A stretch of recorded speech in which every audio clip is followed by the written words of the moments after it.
जामताड़ा एक छोटा शहर है, बशर्ते यहाँ पे एजुकेशन भी है, लेकिन यूथ लोग कहीं और मूव कर रहे हैं। कम समय में ज़्यादा पैसा कमाना चाह रहे हैं। बाहर गए थे काम करने के लिए, तो उसने बोला कि आधार कार्ड दीजिए अपना, तो दिए। तो जब जिला देखा तो बोला ये तो साइबर क्राइम के यहाँ से आए हुए हैं, आप लोग चोरी वोरी करते हैं क्या? मुझे लगता है कि विधायक जी की मानसिक स्थिति थोड़ी ख़राब हो गई है, क्योंकि अगर उनको उदाहरण देना ही था तो उदाहरण दे सकते थे कि हमारे यहाँ से 4-4 बच्चों ने यूपीएससी भी क्वालिफाई किया है।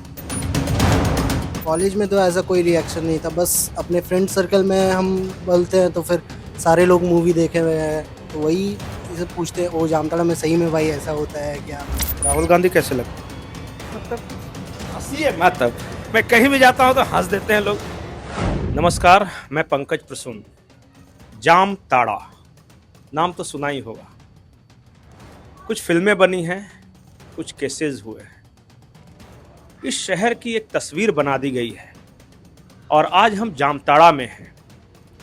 भारत भर में साइबर क्राइम का गढ़ कहा जाता है।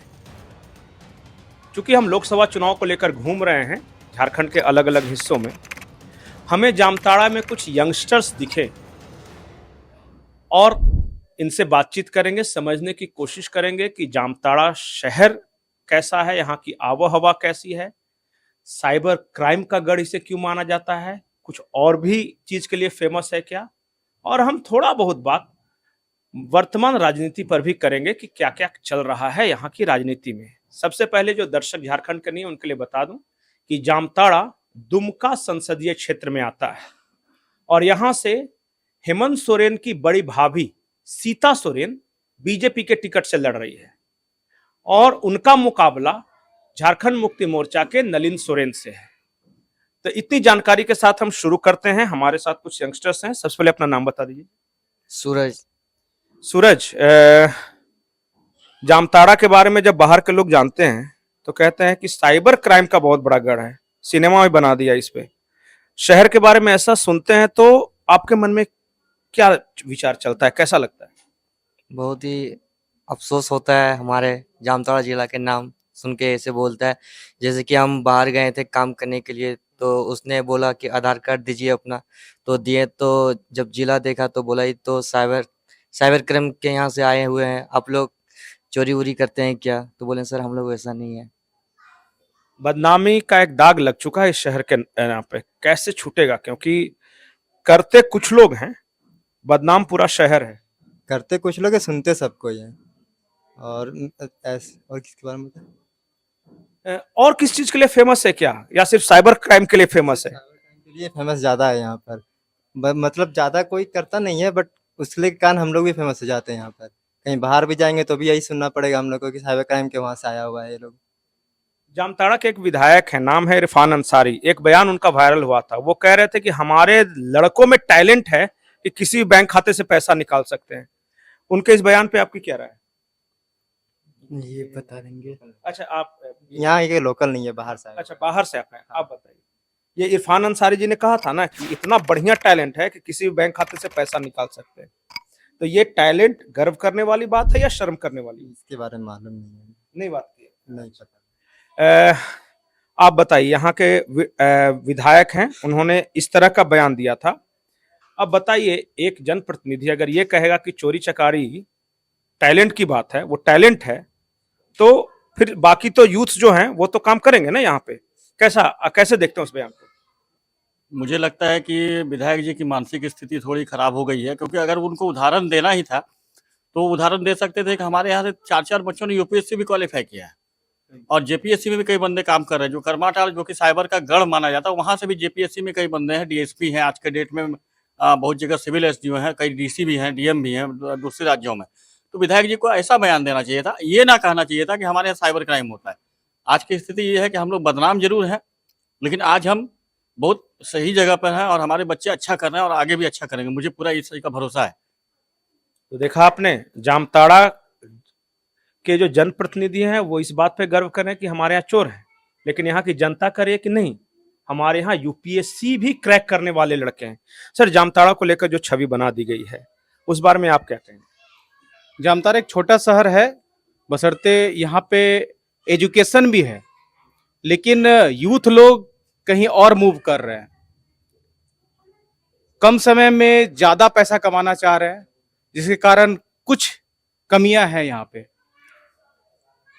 और यहाँ के यूथ लोग में टैलेंट है कि दिल्ली और मुंबई जैसे बड़े बड़े शहर में, कोलकाता जैसे बड़े शहर में जाके सीए, एमटेक, एमबीए सब कंप्लीट किए हैं, और यहाँ पे कुछ लोग यहाँ बैठे हुए भी हैं, आप इनसे इंटरव्यू ले सकते हैं, काफी टैलेंटेड हैं, है ना। ठीक है, इनसे जो बढ़िया कर रहे हैं, कुछ ऐसे यहाँ के यंगस्टर्स हैं जो कि बाहर बहुत अच्छा करे, वो भी हमारे साथ हैं, इनसे बात करेंगे। सर, आखिरी सवाल जामताड़ा की छवि को लेकर, जब भी भारत में कहीं जाइए तो जामताड़ा के बारे में एक धब्बा दाग लगा दिया गया है कि इस तरह के लोग हैं, मतलब जामताड़ा का आदमी है तो पहले अपना आधार कार्ड दिखाओ, अगर होटल में ठहरना है तो, अगर नौकरी पाना है तो अपना कैरेक्टर सर्टिफिकेट बनाओ।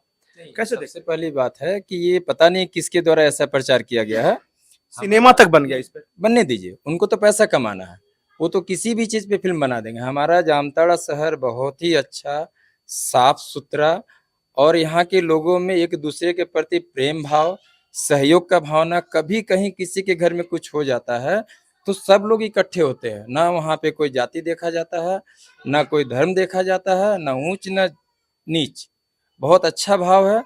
कुछ लोग कर रहे हैं, वो रोकना काम प्रशासन का है, वो रोकें, वो करें। बाकी यहाँ पे हम लोगों को कोई डिस्टरबेंस नहीं होता है, और आज भी हम बाहर जाते हैं तो हम कभी इस चीज को फेस नहीं किए हैं। आप क्या करते हैं सर? फिलहाल तो मैं एमबीए कर रहा हूँ, एमबीए कर रहे हैं, कहाँ से? GL Bajaj, greater Noida. Greater Noida से आप एमबीए कर रहे हैं। आप जामताड़ा के ही हैं? हाँ जी।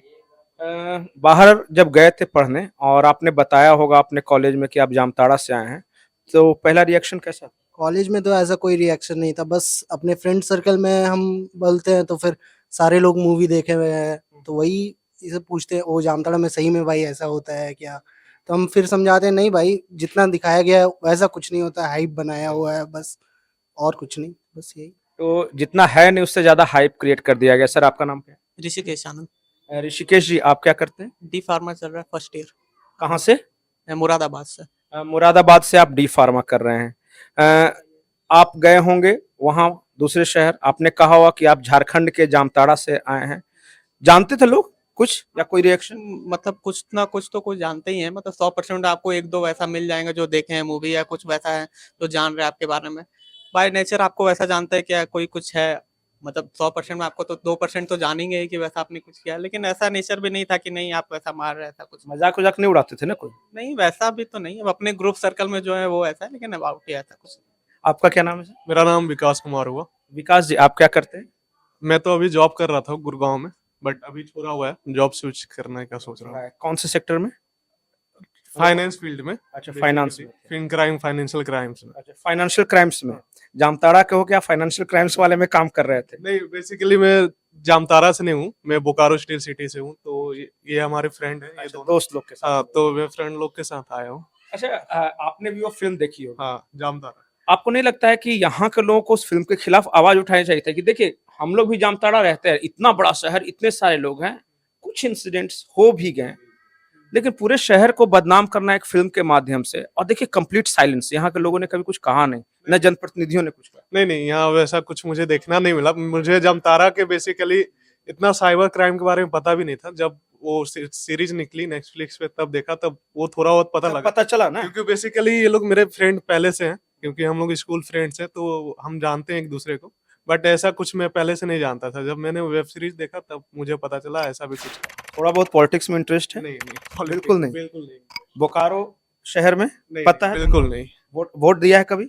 नहीं, अभी तक तो नहीं दिया हूँ। एज मेरी 24 हो रही है। 24 इयर्स के हो गए, अभी तक वोट नहीं दिया? बेसिकली हमारा गांव ये बिहार में पड़ता है, छपरा में। तब मैं वहां जाता हूँ, तब वोट देता हूँ। बेसिकली तो अभी 1-2 साल से नहीं दे पा रहा हूँ मैं। मतलब कि पिछले 2019 में नहीं दिया था। मोदी जी कैसे लगते हैं? मोदी जी ठीक लगते हैं। और उनके टक्कर का नेता कौन है भारत में? मुझे इतना पॉलिटिक्स का आइडिया नहीं, बेसिकली इंटरेस्टेड ही नहीं है। आपको पता है कौन सा नेता? अच्छा चलिए छोड़िए ये सब पार्टी पॉलिटिक्स की बात, कौन लगता है कौन सा ऐसा लीडर है जो कि देश को अच्छे से चला सकता है? फिलहाल तो मेरे नज़र में अभी मोदी जी ही हैं जो अभी चल रहे हैं। उनके टक्कर में भी ऐसा कोई है नहीं लीडर जो आपको आगे कुछ वैसा कर सके देश को। और बस राहुल गांधी कैसे लगते हैं? मतलब हंसिए मत, अब मैं कहीं भी जाता हूँ तो हंस देते हैं लोग। ये मतलब अब धीरे धीरे वो ठीक होते जा रहे हैं, धीरे धीरे उनको भी नॉर्म बढ़ता जा रहा है, आगे करते जाएंगे तो ऐसा कुछ नहीं। अच्छा एक बात बताइए वो भी अच्छे हैं। कि मैं इसलिए कह रहा हूँ, मैं कोई पार्टी पॉलिटिक्स नहीं, आप यंगस्टर्स हैं, आपने वोट दिया है कभी? हाँ दिया, दिया है। कितनी बार दिया होगा अभी? 2019 में दिया था। 2019 में दिया था, चलिए बहुत बढ़िया। अब एक बात बताइए कि मैं किसी पार्टी पॉलिटिक्स नहीं, कोई एक लीडर का नाम बताइए जिसको आपको लगता है कि वो देश को अच्छे से चला सकता है, भारत को आगे ले जा सकता है। फिलहाल तो मोदी जी ही हैं जो चला रहे हैं और अच्छे से आगे लेके जा रहे हैं, जो कि आप देख चुके होंगे। नहीं तो आप लोग यंग हैं, इतना बेरोजगारी है, महंगाई है, सब बोलते हैं ना विपक्ष। एक्चुअली मेरे से ज़्यादा तो आपको ये चीज़ का नॉलेज होगा, एक्सपीरियंस तो मेरे से ज़्यादा आपने लिया हुआ है। आप यंगस्टर्स हैं, आप रोजगार को लेके क्या सोचते रोजगार को मैं तो अभी प्राइवेट सेक्टर में जॉब लगेगा ही मेरा, कोई इशू नहीं है उसके लिए। हैं? रोजगार को लेके कोई इशू नहीं, नहीं, रोजगार तो और आई। महंगाई वगैरह को लेके वो मम्मी पापा का टेंशन, मतलब वो आपका टेंशन नहीं। महंगाई अभी कहाँ, महंगाई बढ़ा कहाँ है अभी। अभी नहीं लग रहा है महंगाई, क्या बात कर रहे हैं। अच्छा सर एक बात बताइए, आप आपको घर चलाना है, इनको तो अभी मम्मी पापा के ऊपर डिपेंड है, वास्तव में बेरोजगारी महंगाई बढ़ी है या फिर एक पॉलिटिकल नैरेटिव है? यदि महंगाई बढ़ी है तो कमाने का ऑप्शन भी बढ़ा है प्राइवेट सेक्टर में, या आप अपना उद्योग में जाइए। हमें नहीं लगता है कि ऐसा कुछ महंगाई बहुत बड़ा फैक्टर है। हर सेक्टर में आपको रोजगार बढ़ा है, बशर्ते आपको अंदर लगन होना चाहिए, आप खोजिए, हर एक चीज है। अच्छा सर, जो ये कहते रहते हैं सब कि देश तोड़ दिया तो बेच दिया इसको, इन सब चीजों पे आप मानते हैं क्या है? देश बिक गया, सब कुछ, एयरपोर्ट बिक गया, रेलवे बिक गया, ये सुप्रीम कोर्ट बिक गया, न्यायपालिका बिक गई, ईसीआई बिक गया, सब ऐसा है क्या? नहीं, ऐसा कुछ नहीं है। एक्चुअल में प्राइवेट सेक्टर होना भी जरूरी है। कुछ कुछ चीज़ देखिए, अगर ट्रेन में हम लोग चलते हैं तो देखिए खासकर इशू होता है, एक सीट गंदा गंदा है, टॉयलेट गंदा है, तो सरकार अगर कुछ की है प्राइवेट सेक्टर तो अच्छा की है मेरे मेरे मेरे समझ से। और लोग में इतना लिटरल नहीं है, पढ़े लिखे नहीं है, वो समझ नहीं पा रहे इस चीज को कि आखिर प्राइवेट कहाँ हो रहा है और सरकारी कहाँ हो रहा है। सर एक बात सही है कि जब पॉलिटिक्स में हम सुनते हैं तो जैसे ही कहा जाता है कि किसी कंपनी को या फिर किसी एयरपोर्ट को, रेलवे को मेंटेन करने के लिए किसी प्राइवेट सेक्टर के हाथ में दे दिया गया, तो एक नैरेटिव बनाया जाता है, और खास करके झारखंड में, और की बेच डाला। मतलब एयरपोर्ट मेंटेन कर रही है कोई कंपनी तो एयरपोर्ट बेच डाला, अगर कोई फ्लाइट चला रही है कंपनी तो फ्लाइट बेच डाला। ऐसा है क्या? नहीं सर, एक्चुअली क्या है कि जैसे अब अंग्रेज के समय से जो परंपरा चली आ रही थी, सरकारी विभागों के जो बाबूगिरी चल रहा था, वो थोड़ा तोड़ने का प्रयास हुआ है, क्योंकि बाबूगिरी में ये समस्या होती है कि काम करने नहीं करने की परंपरा है। मोदी जी के आने के बाद ये कम से कम आपको आमतौर पे ये नजर आता हो कि लोग अब कार्यालयों में काम हो रहे हैं, परंतु वो जो एक कल्चर था पुराना कि काम नहीं करना, तो वो बहुत जगह ऐसा संसाधन है जो सरकार डायरेक्ट वहाँ पे काम नहीं कर पा रही, तो उसको प्राइवेट संस्थान को मेंटेनेंस के लिए दिया गया। इसमें बुराई क्या है? उसका पे कीजिए आप, उसके बदले आपको सुविधा मिल रहा है। आप तो यंगस्टर्स हैं, हाँ, आपको क्या लगता है देश में सचमुच में सब कुछ बिक रहा है? नहीं, और खरीद कौन रहा है? जब कोई बेच ही नहीं रहा है तो खरीदेगा कैसे? अच्छा एक बात बताइए कि ये आपको लगता है कि मोदी जी पूंजीपतियों के दोस्त हैं और गरीबों के दुश्मन? नहीं, ऐसा नहीं लगता है। एक अच्छे लीडर हैं, अच्छा काम कर रहे हैं। क्या अच्छा लगता है, ऐसा क्या है खास? सब कुछ हमारा देश हर एक सेक्टर में आगे बढ़ रहा है, वही अच्छा है। आप देश में जो विकास हो रहा है उससे संतुष्ट हैं, या ये लगता है कि नहीं कुछ दूसरा सरकार आता तो कुछ अलग तरीके से कुछ करता? फिलहाल जो न्यूज़ में देखते हैं उससे हमको मोदी जी अच्छे लगते हैं, दूसरा बाकी को अच्छा नहीं लगता है। क्यों अच्छा लगता है भाई, ऐसा क्या है उसमें? राहुल गांधी में क्या बुराई है? राहुल गांधी का जो पिक्चर बना हुआ है ना, सब उसको जो नाम से बुलाते हैं वो पसंद ही नहीं आता उसके बारे में। अच्छा, नाम पसंद नहीं है उनका, उनको जो नाम दे दिया गया वो पसंद। हाँ, आप बताइए कि विपक्ष में कौन अच्छा नेता लगता है? मैं मोदी जी सुन सुन के थक गया, विपक्ष में कोई तो ऐसा नेता होगा बढ़िया लगता होगा। असवदन ओवैसी असदुद्दीन ओवैसी अच्छे लगते हैं, जी, क्यों अच्छे लगते हैं? उसका आवाज बहुत अच्छा है, वो जवाब भी बहुत अच्छे अच्छे देते हैं। मतलब आपको लगता है कि मोदी जी और ओवैसी में अगर टक्कर होता और इस बाकी सारे लोग सपोर्ट करते तो ज्यादा बढ़िया चुनाव? जी, होना चाहिए एक बार। राहुल गांधी कैसे लगते? ठीक है, ठीक है। ममता दीदी? वो भी ठीक ही है, अच्छा है। खराब कौन है? खराब तो कोई है नहीं। खराब कोई नहीं है। चलिए, तो ये पढ़े लिखे यंगस्टर्स थे जामताड़ा शहर के, जो कि साइबर क्राइम के लिए बदनाम है भी और कुछ कर भी दिया गया है। उतना नहीं है, लेकिन इसकी छवि ज्यादा खराब बना दी गई है। पर यहाँ पढ़ाई लिखाई का एक माहौल डेवलप हो रहा है, लोग कंपटीशन की तैयारियां भी करते हैं और दूसरे शहर में जाके बहुत अच्छे अच्छे एग्जाम्स क्रैक भी कर रहे हैं। तो हमें दोनों पक्षों को देखना चाहिए। जामताड़ा शहर में एक जगह और जाएंगे जहां पे हम कोशिश करेंगे कि गरीब जनता क्या सोचती है। आपको ये कैसा लगा, कमेंट सेक्शन में जरूर बताएं। नमस्कार।